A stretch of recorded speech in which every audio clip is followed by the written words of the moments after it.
Hello बच्चों, आज की इस वीडियो में हम एनसीईआरटी के बाहर के कुछ इंपॉर्टेंट टॉपिक को डिस्कस करेंगे जो नीट 2020 के लिए काफी इंपॉर्टेंट हैं।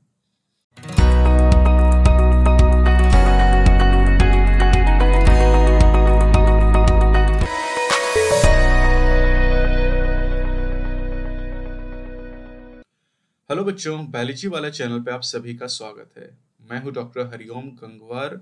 और बेटा, जैसा कि आप जानते हैं कि यहाँ पर एक सीरीज हम चला रहे हैं जिसमें हम एनसीईआरटी के बियॉन्ड जो क्वेश्चन नीट में पूछे जा सकते हैं या पूछे जा चुके हैं उनके बारे में डिस्कस कर रहे हैं। तो लगातार इस तरह की वीडियो मैं अपलोड कर रहा हूँ। डेली में 2 वीडियोस अपलोड कर रहा हूँ जहां पर इस तरह के पॉइंट में डिस्कस कर रहा हूँ। तो आज भी यहाँ पर कई सारे पॉइंट हम डिस्कस करेंगे बेटा, जो आपके नीट 2020 में पूछे जा सकते हैं और एनसीईआरटी में आपको नहीं दिए गए। तो चलिए, सबसे पहला टॉपिक बेटा यहाँ पर मैंने लिया, that is Metamorphosis in insect.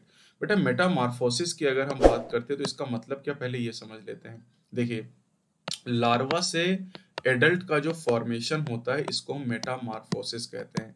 जैसे फ्रॉग में आपने पढ़ा कि लार्वा जो होता है बेटा उसे टैडपोल कहा जाता है, और टैडपोल लार्वा से एडल्ट फ्रॉग का जो फॉर्मेशन है दैट इज मेटामॉर्फोसिस।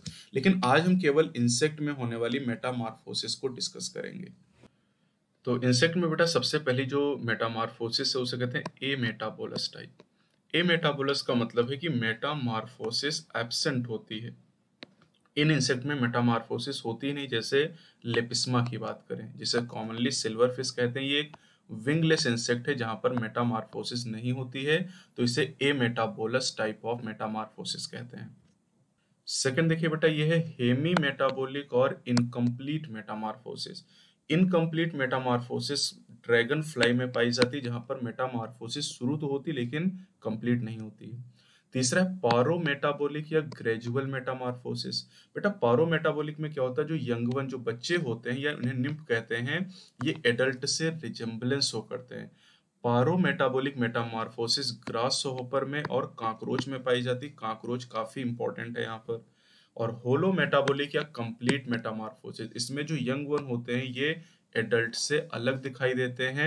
अब ये बेटा कहाँ पर मिलेगा, जहां पर देखिए होलो मेटाबोलिक मेटामॉर्फोसिस होगी वहां लार्वा प्रेजेंट होगा। जैसे मॉस्किटो में लार्वा होता है रेगुलर, और ये लार्वा एडल्ट से एकदम अलग नजर आएगा। बटरफ्लाई और मॉथ का जो लार्वा है दैट इज कैटरपिलर। हाउसफ्लाई के लार्वा को मैगट कहते हैं, और लेडी बर्ड बीटल के लार्वा को ग्रब कहा जाता है।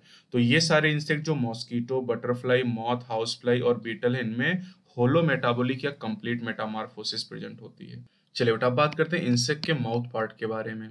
इंसेक्ट में अलग अलग तरह के माउथ पार्ट प्रेजेंट होते हैं। जैसे कटिंग और बाइटिंग टाइप के जो माउथ पार्ट होते हैं वो काकरोच और ग्रासहोपर में पाए जाते हैं। इसे बाइटिंग और चीविंग टाइप के भी कहा जाता है। बाइटिंग और कटिंग को बाइटिंग एंड चीविंग टाइप के माउथ पार्ट भी कहा जाता है। काकरोच में एनसीईआरटी ने ये बताया है। दूसरा, पियर्सिंग एंड सकिंग टाइप के माउथ पार्ट फीमेल मॉस्किटो में और एफिड में प्रेजेंट होते हैं। पियर्सिंग मतलब छेदना और सकिंग मतलब सक कर लेना। तो जैसे फीमेल मॉस्किटो हमारी स्किन को पियर्स करती है और ब्लड को सक कर लेती है। स्पॉन्जिंग टाइप के माउथ पार्ट पाए जाते हैं हाउस फ्लाई और फ्रूट फ्लाई में। हाउस फ्लाई जो हमारे घर वाली मक्खियां, और फ्रूट फ्लाई जिसे मॉर्गन फ्लाई, ड्रोसोफिला मेलानोगास्टर कहा जाता है, इसमें स्पॉन्जिंग टाइप के माउथ पार्ट पाए जाते हैं।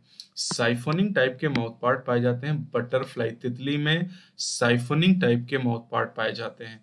अगर हम मेल एनोफ्लीज की बात करते हैं बेटा, तो मेल एनोफ्लीज में रेस्पिंग और सकिंग टाइप के माउथ पार्ट पाए जाते हैं।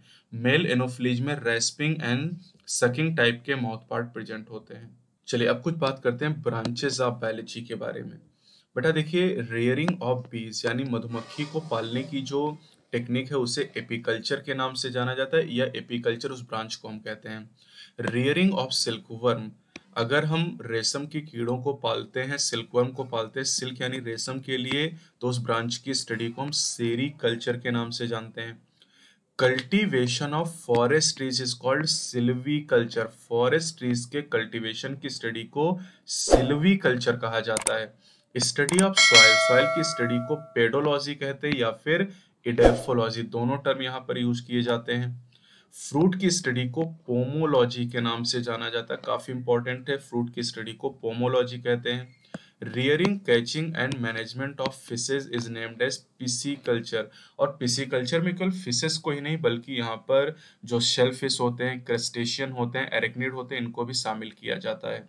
कल्टीवेशन ऑफ वेजिटेबल, वेजिटेबल के कल्टीवेशन की स्टडी को ओलेरी कल्चर के नाम से जाना जाता है। आप जानते हैं एग्रीकल्चर में हम क्रॉप की बात करते हैं, ओलेरी कल्चर में वेजिटेबल की बात करेंगे। Study of pollen grain, pollen grain की स्टडी को पैलिनोलॉजी के नाम से जाना जाता है। इसी तरह एंट की स्टडी को, चींटियों के अध्ययन को मायरिमिकोलॉजी के नाम से जाना जाता है। ये सब पॉइंट कभी ना कभी आपके एग्जाम में पूछे गए, लेकिन एनसीईआरटी में भी ये नहीं दिए गए। स्टडी ऑफ न्यूट्रिशन, न्यूट्रिशन की स्टडी को ट्रोफोलॉजी के नाम से जाना जाता है। चलिए बेटा बात करते हैं फादर्स ऑफ बायोलॉजी, कुछ ब्रांचेस के बारे में हम बात करते हैं और उनके फादर के बारे में। जैसे एम्ब्रियोलॉजी की अगर हम बात करते हैं तो एम्ब्रियोलॉजी के फादर एरिस्टोटल को कहा जाता है। वैसे एरिस्टोटल को father of science, father of biology, father of geology भी कहा जाता है और इन्हें एम्ब्रियोलॉजी का फादर भी कहा जाता है। फादर ऑफ सर्जरी, सर्जरी के जो जनक हैं वो सुश्रुत माने जाते हैं। इंडियन साइंटिस्ट थे बेटा ये सुश्रुत, जिन्हें फादर ऑफ सर्जरी कहा जाता है। Father of tissue culture Harrison को कहा जाता है। टिश्यू कल्चर टेक्निक एनसीईआरटी में आपको दी गई है और टिश्यू कल्चर के फादर हैरिसन को कहते हैं। पंचानन माहेश्वरी को कहा जाता है father of Indian embryology. Aristotle को एम्ब्रियोलॉजी का फादर कहते हैं और इंडियन एम्ब्रियोलॉजी का फादर पंचानन माहेश्वरी को कहा जाता है। मॉडर्न बॉटनी के फादर बेटा बॉहिन है, जबकि अगर हम थियोफ्रेस्टस की बात करें तो थियोफ्रेस्टस को फादर ऑफ बॉटनी कहा जाता है और बॉहिन को फादर ऑफ मॉडर्न बॉटनी कहा जाता है।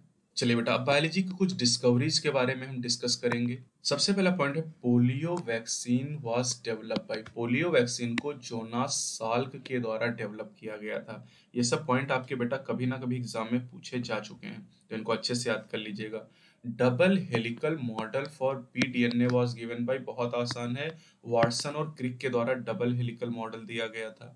बैक्टीरिया में ट्रांसफॉर्मेशन का पता ग्रिफिथ ने लगाया था 1928 में। बैक्टीरिया में ट्रांसडक्शन की डिस्कवरी जेंडर और लेडरबर्ग नाम के साइंटिस्ट के द्वारा 1952 में की गई और बैक्टीरिया में कॉन्जुगेशन की डिस्कवरी लेडरबर्ग और टॉटम नाम के साइंटिस्ट के द्वारा 1946 में की गई थी। लाइसोसोम की डिस्कवरी डी डुवे नाम के साइंटिस्ट के द्वारा की गई, ये आप याद कर लेंगे। मोबाइल जेनेटिक एलिमेंट या जंपिंग जीन, इन्हें ट्रांसपोजॉन भी कहा जाता, बारबरा मैकलिंटॉक नाम की साइंटिस्ट के द्वारा जंपिंग जीन या ट्रांसपोजॉन को डिस्कवर किया गया था मेज में, मक्के के प्लांट में। यूरिएज एंजाइम का क्रिस्टलाइजेशन सुमनर के द्वारा किया गया। टीएमवी का क्रिस्टलाइजेशन स्टैनले ने किया था, लेकिन यूरिएज एंजाइम का क्रिस्टलाइजेशन सुमनर नाम के साइंटिस्ट के द्वारा किया गया था। Radio active carbon dating technique of fossil was develop by, बेटा जो C14 के द्वारा हम डेटिंग करते हैं फॉसिल की, इस टेक्निक को लिबी नाम के साइंटिस्ट के द्वारा डेवलप किया गया था। एंडोप्लाज्मिक रेटिकुलम, जिसे ER के नाम से जानते हैं, एंडोप्लाज्मिक रेटिकुलम को पॉर्टर एटॉल नाम के साइंटिस्ट के द्वारा, पॉर्टर और उनके सहयोगियों के द्वारा डिस्कवर किया गया।